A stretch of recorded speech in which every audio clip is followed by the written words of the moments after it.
Okay hello students, welcome back to physics lecture. Electricity के हम numericals कर रहे थे, है ना। हमने लास्ट वीडियो में हमने देखा कि हमने कुछ पावर और हीट एनर्जी को रिलेटेड करके हमने कुछ न्यूमेरिकल्स बनाए थे। ठीक है, अब हम फिर से कुछ और अलग न्यूमेरिकल्स देखते हैं। ठीक है, पावर क्या, अब हम देखेंगे पावर बेस्ड पे न्यूमेरिकल्स। ठीक है, तो न्यूमेरिकल क्या कहता है, an electric bulb is connected to 220 volt generator. Given है 220 volt generator, voltage potential difference given है सर, 220 वोल्ट का जनरेटर है। अरे बहुत बढ़िया। The current is 0.5 ampere. Sir current कह दिया उन्होंने, करंट इज 0.5 एम्पियर। और सर कह रहे हैं कि क्या कह रहे हैं वो ये कह रहे हैं कि सर पावर फाइंड कीजिए। चलो पावर फाइंड करना है, ओके। अरे ये तो बहुत ही बेसिक है, हमें तो फॉर्मूला पता है। क्या होता है पावर, किसके वजह से होता है, वोल्टेज और करंट की वजह से होता है पावर। तो बन गया V = I। पावर किसके वजह से, वोल्टेज और करंट की वजह से आता है। तो सर ये तो बहुत इजी हो गया, 220 × 0.5 मतलब ये सीधा हाफ हो गया, दैट इज 110। सर पावर का यूनिट क्या होता है, पावर का यूनिट वॉट होता है सर। चलो बन गया, बहुत ही ईजी न्यूमेरिकल। ये तो कोई भी कर लेगा, हाँ है ना, कोई भी कर लेगा। चलो अब नेक्स्ट न्यूमेरिकल देखते हैं। अब देखते हैं ये कोई भी कर पाएगा या नहीं। ठीक है, अब ये वाला न्यूमेरिकल देखते हैं। ये क्वेश्चन क्या कह रहा है, क्वेश्चन एक चीज कह रहा है कि electric refrigerator rated 400 what, rated 400 what. What मतलब सर ये तो होता है पावर का यूनिट। मतलब सर उन्होंने सीधा सीधा हमसे कहा है आपका जो रेफ्रिजरेटर है ना उसका पावर 400 वॉट है। चलो हमें पता चल गया। Operate 8 hours per day. Time के बारे में कह रहे हैं यार, क्या कह रहे हैं, 8 आवर्स पर डे। मतलब एक दिन में कितने आवर्स चल रहा है आपका फ्रिज, 8 आवर्स चल रहा है। चलो बढ़िया। What is the cost of energy to operate it for 30 days. तो टोटल टाइम कितना चल रहा है, 30 डेज तक फ्रिज चल रहा है। सिंपल सी बात है, एक ही दिन थोड़ी चलेगा, पूरा महीना चलेगा, है ना। 30 डेज फॉर। और कह रहे हैं एट रेट ऑफ, रेट कितना दिया, rate of, at a rate of 3 rupees per kilowatt, 3 rupees per kilowatt hour, पर किलोवाट आवर, पर किलोवाट आवर। चलो ये तो क्वेश्चन है, फाइंड क्या करना है, कॉस्ट फाइंड करना है, टू फाइंड कॉस्ट।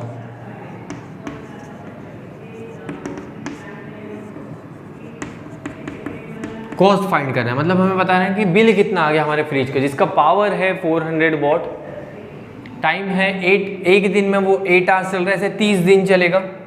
और साथ में कह रहे कि आपका ये रुपीज़ है। चलो बता दिया, ओके चल चलेगा। अब देखो न्यूमेरिकल सॉल्व करने से पहले हम एक नॉर्मल लॉजिक बनाते हैं, लॉजिक सीखते हैं, ऐसे ही न्यूमेरिकल सॉल्व हो जाएगा। ऐसे ही हमें कोई न्यूमेरिकल को मैं बिना लिखे सॉल्व हो जाएगा। अब क्या कह रहा है, हमें बिल निकालना है, कितने में, एक मंथ का बिल निकालना है। एक मंथ का बिल कैसे निकाल सकते हैं, सर एक काम कीजिए, 8 आवर्स पर डे चल रहा है ना, तो 30 से एक बार मल्टीप्लाई कर देते हैं। मतलब एक महीने में कितनी दिन चल गया, 80 × 30, इट्स इज 24, 240 आवर्स चल गया। ये तो हमें पता चल गया सर 240 आवर्स चल रहा है। चलो चलने दो, कोई बात नहीं। ठीक है, अब वो कह रहे हैं सर 3 रुपीज़, अगर 1 किलोवाट आवर चलेगा तो 3 रुपीज़ लगेगा। तो रिमेनिंग कितना लगा, उसको किलोवाट में कन्वर्ट कर दो, तो ऑटोमेटिक बन गया, है ना। बहुत ही ईजी। और कुछ लग रहा है नहीं, चलो बन गया। अब सॉल्यूशन देखते हैं। सॉल्यूशन क्या देखेंगे, एनर्जी कितना कंज्यूम होगी, energy consume in 30 days.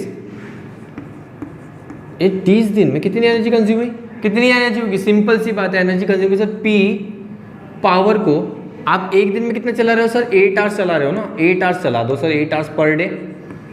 Sir ये तो एक दिन का हिसाब हो गया, ये पावर 8 आवर्स है तो एक दिन का सर, ऐसे 30 डेज चल रहा है सर। अच्छा 30 डेज है, ओके मैं 30 से मल्टीप्लाई कर देता हूँ, 30 डेज से मल्टीप्लाई कर देते हैं। कर दिया मैंने मल्टीप्लाई। पावर को एक दिन का, ये हो गया एक दिन का हिसाब, दिस इज 1 डे कैलकुलेशन। अब 1 डे तो नहीं हो रहा है ना, हमें 1 मंथ का निकालना है, तो सर 30 से भी मल्टीप्लाई कर दीजिए। चलो बन गया सर। मतलब हमारे पास ये तो पता है कि एनर्जी कितनी कंज्यूम हो रही है, ओके कितनी कंज्यूम हो रही है, पावर सर हमारे पास 400 है। सर आपने वैल्यू नहीं लिखे, चलो लिख दिए बच्चों, 8 hours per day into 30 days. Sir सभी को मल्टीप्लाई कर देते। ओके, डे तो वैसे ही कैंसिल आउट हो गया, चलो यूनिट कैंसिल आउट हो गई, क्या बचा मल्टीप्लाई। कौन किसे, इस 3 4 12, सबको पता है आता है 3 4 12 आता है, ये 12 1 2 3 3 0 1 2 3 इंटू 8, अरे 8 से भी मल्टीप्लाई, 8 2 16 6 1 कैरी 8 1 8 और ये 9 1 2 3 1 2 3। सर यूनिट क्या आएगा, 400 का यूनिट क्या था, वॉट आवर्स, डे कैंसल, ये बन गया वॉट आवर्स। अरे सर आंसर आ गया, नहीं आया बच्चों, हमें तो कॉस्ट निकालनी है। और देखो रेट क्या दिया, पर किलो वॉट दिया है, हमने तो वॉट में निकाला, इसको किलो वॉट में कन्वर्ट करना है। क्या करेंगे सर, डिवाइड बाय 1000 कर दीजिए, सर तुरंत हो जाएगा। सर डिवाइड बाय 1000 कर दीजिए वॉट को, तो किलो वॉट में हो जाएगा। सही है गलत है, सही होगा सर, आप कह रहे हो तो सही होगा।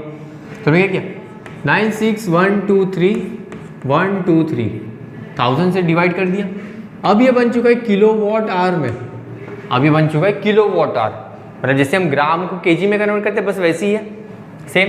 अब क्या होगा सर ये 30 और 30 कैंसिल आउट कर दीजिए सर, तो 96 किलो वॉट आवर हमने एनर्जी यूज़ कर ली। सर इतनी ज़्यादा एनर्जी यूज़ कर ली है, कितने दिन में एनर्जी यूज़ की है, 30 डेज में। कितने दिन में एनर्जी यूज़ की, 30 डेज। सर ये तो एनर्जी होगी ना, एक ही दिन अगर मैं एनर्जी यूज़ करता हूँ सर तो 3 रुपीज़ ले रहे हैं सर, एनएमसी वाले जो है हमसे, है ना, गवर्नमेंट हमसे कितना रुपये ले रही है, 3 रुपीज़ ले रही है। चलो ओके 3 रुपीज़ ले रही है, कोई बात नहीं। तो टोटल कॉस्ट कितना होगा, total cost equals to 3 into 96, 9 6 3 18 1 carry 9 27 और 28 रुपीज़ का आपका बिल बन गया। चलो पेड कर दो पट से, जल्दी ऑनलाइन पेमेंट कर दो इसका, 288 रुपीज़ का बिल बन गया, जल्दी पे कर दो, फ्रिज बंद हो जाएगा वरना। चीज़ें क्लियर है, समझ में आ गया कैसे किया हमने, बहुत इजी तरीके से किया यार, कुछ कैलकुलेशन ही नहीं था इसमें। सर ये तो कैलकुलेशन था ही नहीं, तो बच्चों वाला था सर। क्या कह रहे हैं सर, पावर दे दिया उन्होंने, टाइम दे दिया है, और कहाँ 30 दिन के। अगर मैं कहता कि 2 मंथ के लिए कितना बिल आता है तो क्या करोगे, 60 डेज से मल्टीप्लाई कर दोगे, तो 60 डेज 1 ईयर रहेगा तो 365 डेज से मल्टीप्लाई कर दो तो बन जाएगा। अब आप निकाल सकते हो, अब आप एक्सपर्ट हो गए बिल निकालने में। कैसे निकालेंगे सर, एनर्जी पहले हमें पता होनी चाहिए कि हमने एनर्जी कितनी कंज्यूम की है। पावर एनर्जी नहीं होता है, एनर्जी कितनी कंज्यूम। सर एनर्जी कंज्यूम हम कितना करेंगे, 40 वाट सर फ्रिज चला रहा है सर, 8 आवर्स चल रही है और 30 डेज, तो सभी को मल्टीप्लाई कर देते हैं। 40 वाट 8 आवर्स में चल रहा है 30 दिन तक, 40 आवर्स 8 आवर्स चल रहा है 30 दिन तक, सभी को मल्टीप्लाई करके सर ये आ गया वॉट आवर्स में आ गया। पर सर उन्होंने रेट पर किलो वॉट में दिया, कोई बात नहीं बच्चों, तो इसको किलो वॉट में कन्वर्ट कर दो, डिवाइड बाय 1000, तो 96 किलो वॉट आवर हो गया। अब इसको सर 3 से मल्टीप्लाई कर दीजिए, बिकॉज हमें पता है कि 3 रुपीज़ पर किलो वॉट आवर है, और हमारे पास कितना यूनिट बर्न हो रहा है, दैट इज 96 यूनिट। तो 96 को 3 से मल्टीप्लाई कर दे, that is 288, it will be 288 rupees. ठीक है, मतलब 1 मंथ में जो आपका फ्रिज है वो कितना कंज्यूम कर रहा है, 288 रुपीज़ का आपका बिल आ रहा है। ठीक है, याद से पे कर देना सभी बच्चों ने। ओके 288 रुपीज़, चीज़ें क्लियर है। ओके चलो और कुछ न्यूमेरिकल देखते हैं, बहुत इंटरेस्टिंग था, हाँ है ना।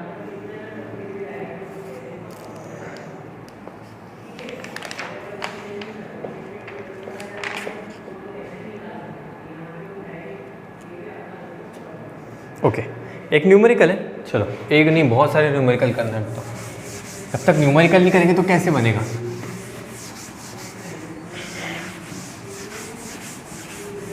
न्यूमेरिकल ही तो इम्पोर्टेंट है फिजिक्स में, है ना।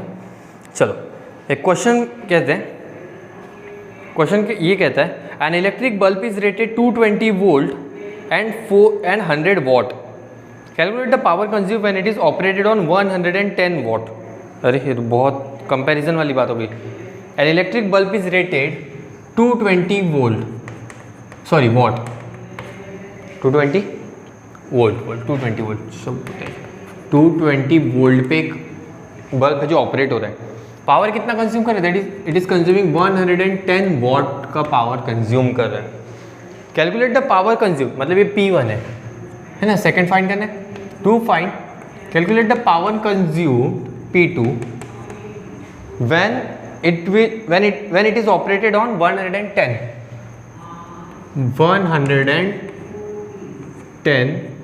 वोल्ट पे जब ये ऑपरेट करेगा। ठीक है, ये जो पावर है ये 220 के लिए, तो कैलकुलेट कीजिए कि 110 पे पावर कितना रहेगा। वोल्टेज चेंज हुआ तो पावर भी चेंज होगा, बिकॉज पावर क्या होता है, V इंटू आई होता है। हाँ है ना, पावर क्या होता है, V इंटू आई होता है। चलो ठीक है, पर टाइम दिया V इंटू आई तो पता ही नहीं हमें, तो आप कोई भी फॉर्मूला यूज़ कर सकते हो। पोटेंशियल डिफरेंस चेंज हो रहा है मतलब करंट चेंज होगा, तो हम रेजिस्टेंस को कॉमन ले लेंगे। तो रेजिस्टेंस की अकॉर्डिंग में फॉर्मूला करने जगह हमें पता था V equals to V into I होता है। पर हमें करंट की बात नहीं करनी सर, यहाँ पे करंट कॉमन नहीं हो सकता, ये चीज़ लॉजिक देखना है। यहाँ पे एक चीज़ ध्यान देनी है, current can not be same in both case. Reason क्या रहेगा, रीज़न ये रहेगा कि पोटेंशियल डिफरेंस चेंज हो रहा है, और पोटेंशियल डिफरेंस पे तो करंट डिपेंड करता है। V is directly proportional to I, Ohm's law, V is directly proportional to I, मतलब V चेंज होगा तो करंट चेंज होगा। करंट यहाँ पे कांस्टेंट नहीं है, तो हम करंट को कंसीडर करके फॉर्मूला यूज नहीं कर सकते, बिकॉज ये चेंज होगा, पोटेंशियल डिफरेंस चेंज होगा, पर हमें करंट हम कैलकुलेट नहीं कर सकते। पर एक चीज़ पता है, जब ओम्स लॉ हम शुरू करते हैं तो यहाँ पे हम प्रोपोर्शनलिटी साइन को रिमूव करने के बाद एक कॉन्स्टेंट अप्लाई करते हैं, दैट इज R। मतलब हमारे टर्म में क्या है, R इज कांस्टेंट। ये क्या होता है, ये कांस्टेंट होता है। तो सर हम ये जो फॉर्मूला है ना, इसको मॉडिफाई कर सकते हैं बाय यूजिंग कांस्टेंट। कैसे फॉर्मूला को मॉडिफाई कर देंगे, चलो देखते हैं। फॉर्मूला को इस तरीके से मॉडिफाई हो जाएगा, हमें आई नहीं चाहिए, तो आई के टर्म से फॉर्मूला क्या बन जाएगा, आई के टर्म से फॉर्मूला बन जाएगा V अपॉन R। हाँ ना, इसको मॉडिफाई कर देंगे V अपॉन R। हम लिख सकते हैं, आप फॉर्मूला कैसे, P equals to V into V upon R। So P equals to V square upon R। ये बन गया हमारा basic formula, P equals to V square. देखो हमने फॉर्मूला ये लर्न नहीं किया था, पर हमने क्या किया, बेसिक फॉर्मूला था, फिर देखा करंट कॉमन नहीं हो सकता है, पर कॉमन क्या हो सकता है, कांस्टेंट क्या हो सकता है, रेजिस्टेंस। तो उसको मॉडिफाई कर दिया और एक नया फॉर्मूला बन गया। अब हम दोनों कंडीशन के लिए यूज़ कर सकते हैं फॉर्मूला, हाँ है ना। रेजिस्टेंस तो वैसे भी कांस्टेंट है, तो कैसा बन जाएगा, P1 equals to V1 square upon R। ये चीज़ें क्लियर है। इसकी वैल्यू क्या, 100, ये 100 है ना, सॉरी ये 100 है, ठीक है। 100 इंटू V1 कितना है, V1 इज 220 का square upon R, equation number A. Sir इसी सेकंड के लिए भी बना सकते सर, ओके बना देते। V2 equals to V2 upon R, ये बन जाएगा। P2 कितना है, P2 में फाइंड करना है sir. P2 equals to V2 कितनी है, V2 110 है सर, 110 का स्क्वायर कर दीजिए और नीचे में R लिख दीजिए। ये बन गया सर आपका सेकंड इक्वेशन। चलो सेकंड इक्वेशन भी रेडी हो गया, हाँ है ना। अभी तक तो आपका लोगों का सोल्यूशन भी हो गया होगा, सॉल्व हो गया होगा ना। चलो ठीक है, अब हमें क्या करना है, कंपेयर करना है। कंपेयर करना है मतलब क्या होता है, हमने प्रीवियस क्लासेस में पढ़ा है, कंपेरिजन मतलब डिवीजन होता है।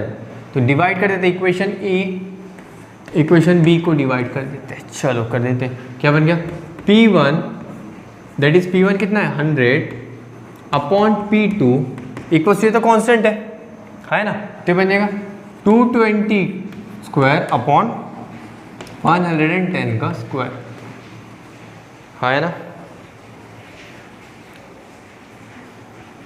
चीज़ें क्लियर है, ओके।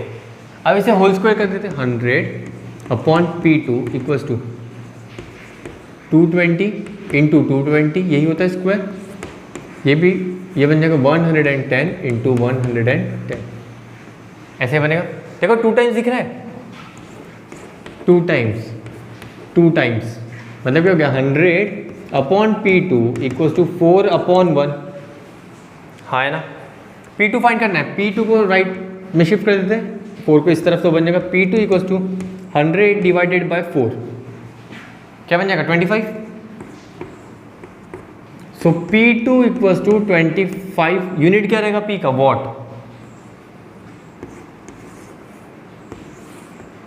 यूनिट बन गया 25 वॉट। न्यूमेरिकल कैसे सॉल्व किया ये देखो, ये इंपॉर्टेंट है, कॉपी नहीं करना है, ठीक है। कॉपी करने से समझ भी नहीं आती, कॉपी तो कोई भी कर लेगा। हमें समझना है कि न्यूमेरिकल में एक्चुअली हुआ क्या है, क्या हुआ है न्यूमेरिकल में। न्यूमेरिकल में एक चीज़ हुई है, उन्होंने कहा कि वोल्टेज था 220 वोल्ट, 220 वोल्ट पे एक जो बल्ब था वो 100 वॉट कंज्यूम कर रहा था। अब हमने क्या कर दिया, वोल्टेज को ही चेंज कर दिया, 110 वोल्ट कर दिया। तो अब बताइए कि जो पर्टिकुलर बल्ब है वो कितना पावर कंज्यूम करेगा। चलो बता देते हैं। हमें पता है सर, एक फॉर्मूला पता था, power equal to V × I होता है। ओके, ये फॉर्मूला पता है। पर हमें एक चीज़ पता है कि करंट कांस्टेंट नहीं हो सकता सर। क्यों नहीं हो सकता? बिकॉज वोल्टेज चेंज हो रहा है। और ओम्स लॉ कहता है voltage that is potential difference is directly proportional to current. Directly मतलब लेफ्ट हैंड साइड अगर चेंज होगा तो राइट हैंड साइड भी चेंज होगा सर। तो पोटेंशियल डिफरेंस चेंज हो रहा है तो मतलब करंट भी चेंज होगा। तो हम करंट को सर कांस्टेंट कंसीडर नहीं कर सकते, करंट यहाँ से फाइंड भी नहीं कर पाएंगे। तो हमने क्या किया, हमने ओम्स लॉ अप्लाई कर दिया, V = I है। इससे हमने एक चीज़ पता चली कि R कांस्टेंट है, तो R के टर्म्स में तो हम इस पर्टिकुलर फॉर्मूले को मॉडिफाई कर सकते हैं ना। तो हमने क्या किया, I को रिप्लेस करना है हमें, तो I = V/R कर दिया। I की वैल्यू यहाँ पे V/R पुट कर दी, ये आ गई V/R। V/R पे देखा हमने क्या बन गया, पावर इक्वल टू V²/R। ये हमारा बेसिक फॉर्मूला तैयार हो गया न्यूमेरिकल के लिए। अब हमने दो कंडीशन थी, टू डिफरेंट कंडीशन के लिए अप्लाई कर दिया। P1 = V1² P1 की value that was 100 what, V1 was 220 and R। ये फर्स्ट इक्वेशन बन गया। सेकंड इक्वेशन के लिए P2 = V2²/R। P2 की वैल्यू हमें फाइंड करना है, दैट इज 110²/R। ये सेकंड इक्वेशन बन गया। हमें कंपेयर करना था फर्स्ट और सेकंड में कितना कंपेरिजन है। तो हमने क्या कर दिया, इन दोनों को डिवाइड कर दिया। P1/P2 that is V1/V2। इसी को डिवाइड कर दिया। मैं स्क्वायर नहीं किया, इसको 2 टाइम्स लिख दिया। स्क्वायर का मतलब क्या होता है, 2 टाइम्स लिखना। जैसे 2 का स्क्वायर कहता है 2 × 2, 3 का स्क्वायर 3 × 3, वैसे ही 220 का स्क्वायर। ऐसा क्यों किया सर आपने, क्योंकि मुझे यहाँ पे दिखाई दे दिया 110 का ये डबल है। हमने पहले ही देख लिया कि 110 का ये डबल दिख रहा है हमें। चीज़ें क्लियर है, 110 का डबल है।